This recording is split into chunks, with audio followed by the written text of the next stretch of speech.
going on, everybody? It's your girl Bubbles, and welcome back to another video. You guys are here today with the Meps process and things that you should do before you go to Meps. You know what Meps is? Meps is a process right after you meet with a recruiter.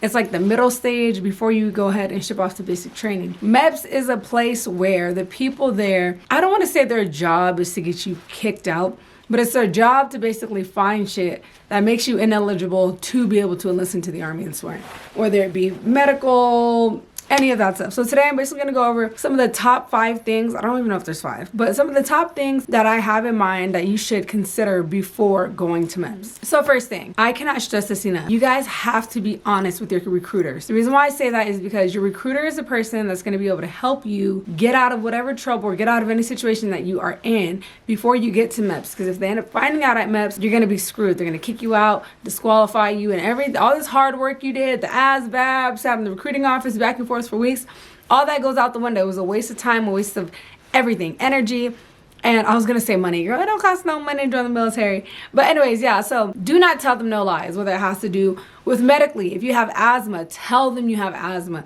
If you got any plates in your arms, in your chest, and like your back, your knees, any type of injuries that you have, you need to let your recruiter know. So they can tell you straight off the bat, look, bro, you're not going to make it. Or if you are going to make it. There's some people that do end up making it past Meps as far as medically because they lie. And I don't recommend that because I did have this girl in basic training and she had a plate in her knee. And I guess the rucking and all that stuff, it was too much weight on her. And they ended up having to take her to sick call. They did an x-ray on her knee. They saw she had a plate and literally put her on a dead man profile. If you don't know what a dead man's profile is, it's basically like you can't do nothing. You're good for nothing. You can't do shit. You're done with basic training. With that being said, she was sent back to reception. And by the time we finished basic training, already graduated, about to ship off to AIT, she was still in reception. Do not waste your time. You're going to waste some months there trying to get the hell out of the situation that you're in just for not being honest. If it's not medically, if you're back in child support, listen, they're going to find out. They're going to find out. Your checks are going to be getting snatched left and right. What's another thing? Arrest. If you ever been arrested, let it be known because they are going to run you. They're going to run your background, all that stuff to see if you got a warrant out for you and all that stuff. And if you end up getting caught, it's so much worse getting caught trying to do a government job, trying to do something like legal, like for the world, like the country, versus just like you're trying to get a job at McDonald's. They see you have a warrant. I mean, yeah, at least you still have time to run. Not saying you should run if you have a warrant, but y'all know what I mean. You're going to be stuck. And I don't want anybody to get stuck in that position to where you can't do anything. You're good for nothing no more and you get caught up. So do not lie to your recruiter. Tell them everything you need to tell them. Your recruiter is not going to do anything to you. They're just a military personnel. You're a civilian. They can't do shit to you. If you have warrants and stuff like that, they really can't do anything. You're not signed under the oath. You're not in the military yet. So be honest with them. Tell them if you have any issues, and hopefully they help you guys fix them. And if not, they'll tell you, hey, look, bro, this isn't for you. This is not a good look. Like, you're going to have to find something else and just move on with your life. I highly recommend studying for your Asvab. The reason why I say that is because you don't want to take an Asvab test and score low as hell and be limited as far as options for your jobs. I don't even know what I scored on my Asvab, but I got the job that I wanted to. I said I wanted supply and I got supply. I didn't have any trouble. I think I had to wait like maybe 2 weeks before the job opened and I ended up getting it. There's plenty of ways to prepare for the Asvab. You got Asvab for dummies. You got practice tests. You got other people in the military. I mean, I don't know how good those people are that are in the military because it's been like 4 years since I took it.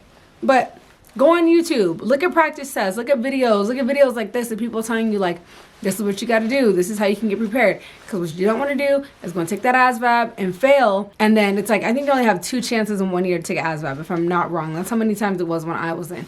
So take your time. I passed on the first time. I failed my practice test, but I passed my actual Asvab and I was stoked. So make sure you guys study for that. Also prepare yourself on how fast things go.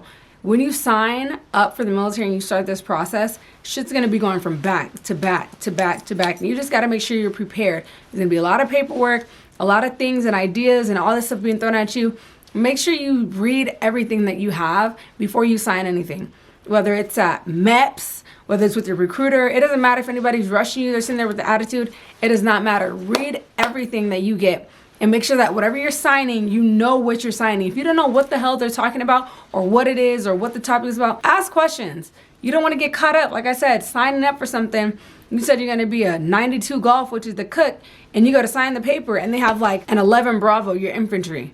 Bro, you just signed the wrong paperwork. So make sure you read everything. Y'all are gonna be hurt and mad when y'all ship off and you're like, oh, this is your MOS. And you're like, I didn't choose that job. Yeah, you did. This is what it says in your contract. So don't let nobody jip you. Don't let nobody play you. I don't know that happening to anybody, but I'm just letting y'all know ahead of time so that it doesn't happen. Lastly, choose the job that you wanna do. Do not settle for whatever's available at that time. Unless like you're that desperate to get in. Even if you are that desperate to get in, like wait it out. Because once you get your job, you can't just reclass as soon as you get to AIT. Like they're gonna make you ride out your job for at least like a year and a half, I believe, before you can be able to reclass. And you don't want to be in clothes and laundry as your MOS if you really wanted to be a cook. You know what I mean? That has nothing to do with anything like that. Like they're not compatible at all. So yes, the job that you want will eventually become available. I don't care what nobody says. The job that you want will eventually become available, but you do have to wait it out. You got to write it out. It's like, oh, it's not open right now. Okay, cool. I'll be back in a week. Or cool, all right, I'll be back in a month. And just keep checking in on them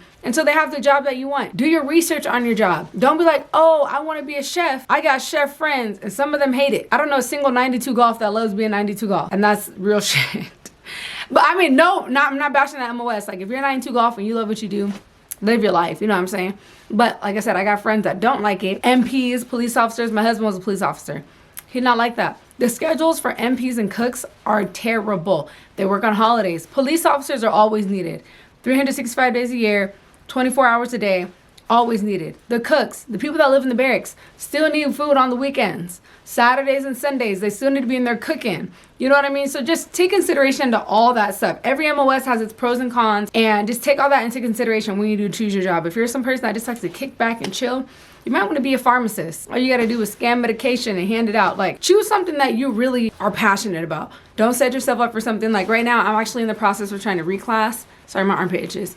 I'm actually in the process of trying to reclass because I really want to be a dental assistant or a pharmacist because I just want to kick back and just like, you know, supply is cool too, but I just feel like there's a lot of stuff going on in supply. Like supply, it's not a hard MOS, but there's a lot of shit going on, a lot of shit that you need to learn, a lot of systems.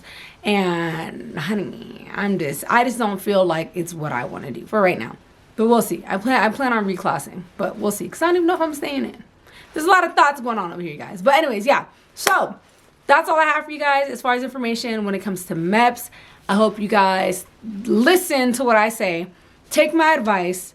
Don't do nothing. Don't act before you think. Don't act before you think because you're going to regret it. All right, guys? Thank you guys all again for watching this video. I love you. If you're new to my channel, go ahead and hit that subscribe button. And I'll see y'all next time with the next video. Peace.